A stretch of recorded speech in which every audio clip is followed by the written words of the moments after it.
give it up for Iván. Well, thank you, Bar, for the introduction.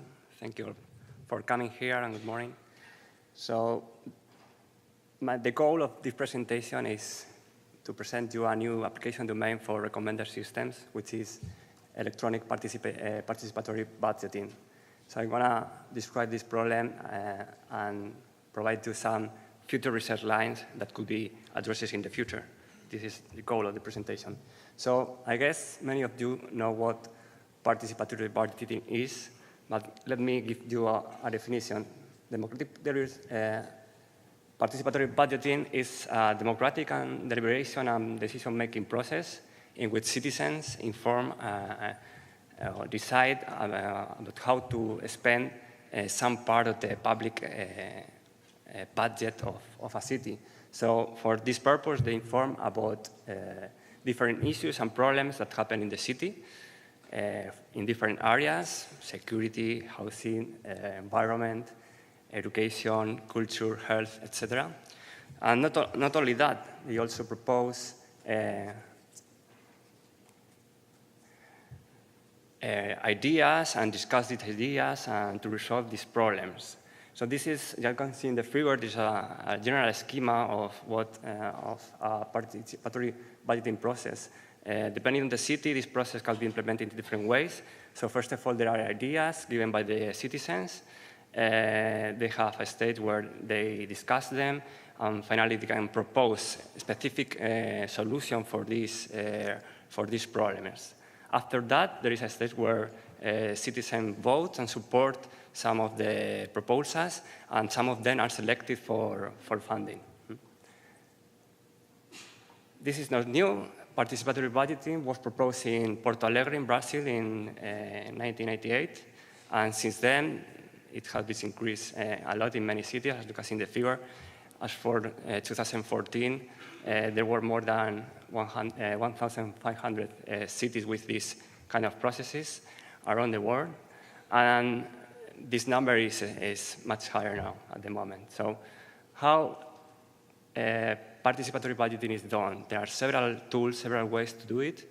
For example, there are meetings open to, in general, open to all the citizens. Some of them are even done in the streets and squares of a city.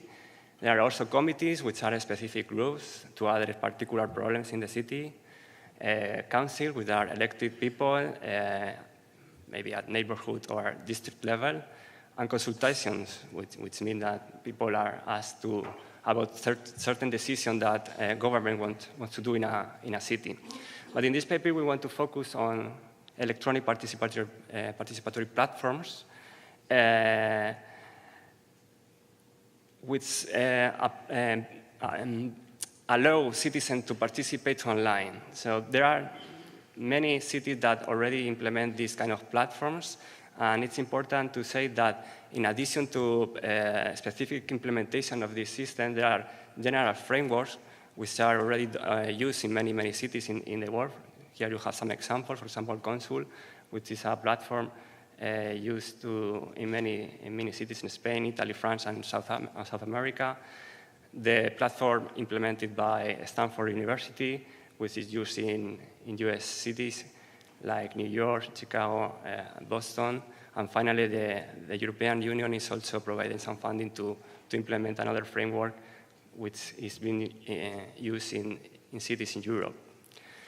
So here you have an example of a typical view of a system for this kind of initiatives. So here you have a map where the citizen can find all the proposals given by citizens for the city. At the right of the figure, you can see an example of a proposal. The proposal is given by a particular user. There is a description and a title which could be used for recommendation purposes, as we will see. We also have some information about the location, of course, categories, the ratings, reports of the proposals, and also some comments given by other people about these proposals. So the motivation of this work is that these kind of systems do have very limited search and filtering functionalities. And as you can see in the figure, there are tens or even hundreds, even thousands of proposals for a particular city. So it's difficult for a citizen to have a good view of what is happening in the city, which are the proposals that could be interesting for him. Also, it's important to another scenario where a citizen is proposing or deciding to propose a project, and it should be convenient for him to know which are the proposals related to his idea in order to improve his proposal or even collaborate with others. So in this scenario, we think the recommender system can be applied. So the goals of this work, first of all, is to present a new domain for recommender systems. We have proposed and evaluated several recommendation methods for different cities. We wanted to make available some data sets. And finally, the most important one is to identify open research issues for the future.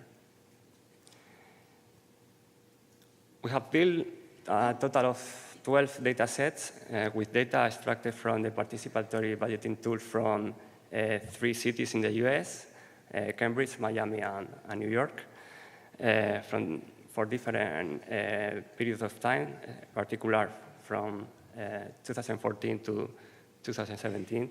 And here you have an example of the data that we have.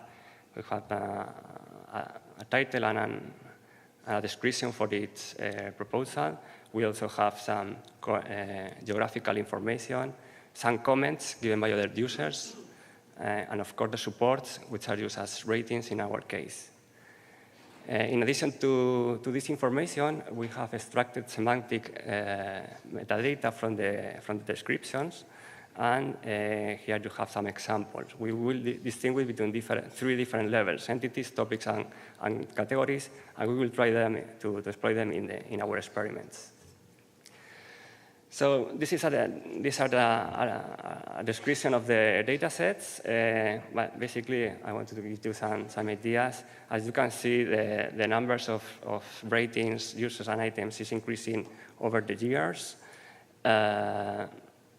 We can distinguish different rating patterns between the cities. For example, in Cambridge, as you can see, there are more, the average rating per user is higher than the other cities. And in contrast, for example, in Miami, the average number of ratings per item is higher than the other cities. The location is also, geographical information is also an important signal, not only in the size of the cities, but also in the distribution of the proposals across the cities. This is something that we wanted to test in the recommendations.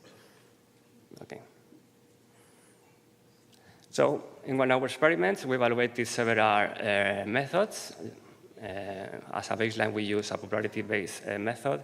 We also evaluated collaborative filtering methods, matrix factorization for implicit data, content-based methods using the different semantic annotation that we extracted from the descriptions, location-based methods which exploit the geographical information of the proposals in order to recommend proposals which are close to the proposals liked by a particular user. And also, we also tried some hybrid methods combining semantic annotation, location information with collaborative filtering data. We also evaluated several metrics. At the end, I will summarize you the results. Basically, for each city, we obtained different conclusions. For example, for Cambridge, which has active citizens, that's it, citizens with a high number of ratings. So in this case, also because the city is relatively small in comparison to the other cities. So in this case, user-based near-network report obtained the best results. In Miami, in contrast, we have an average number of ratings per item quite high. So in this case, we observed that content-based recommendation methods were the best performing one. And finally, for New York, we saw that location-based hybrid methods, that is combining ratings and geographical information, were the best performing methods. And this is because in New York, the participatory budgeting processes is done differently in the different districts of the city.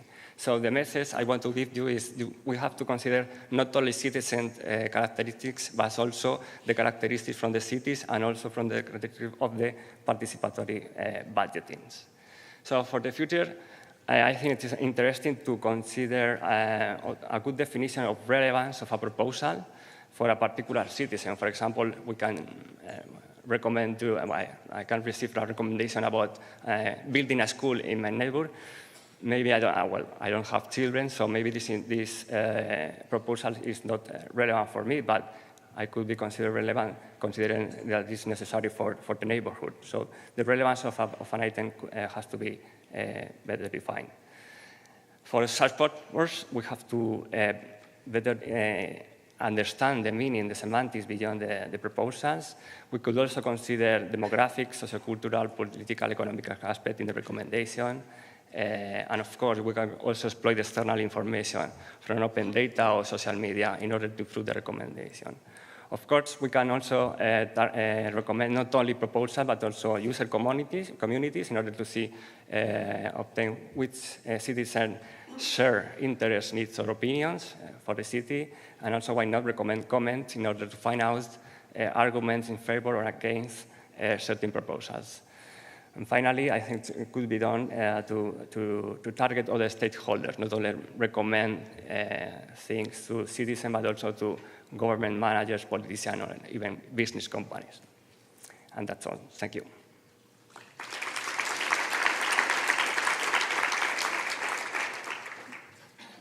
We have a couple of minutes for questions. Is there anyone who wants to ask a question? Someone coming up right here. All right. Josh Mathias from University of Washington. So how do you use the user comments? Again, like, are you using, I guess, do you use user comments to find out popularity, like sentiment analysis type thing? Or? You mean the semantic? Yes, yeah. So basically, they were, sorry. So we extracted the semantic annotation at different levels. We identify entities, and then this tool that we use, TextRazor, is able to, using Wikipedia and other knowledge sources, is able to categorize the entities. So for a given entity, we have the topics and also the high-level categories. And we use very basic content-based methods based on cosine similarity in order to check similarity between proposals in the data set with proposals that a user liked in the past. So this is a very simple approach to use this semantic information. Yes, that's all the time we have for questions. Let's thank Iván again.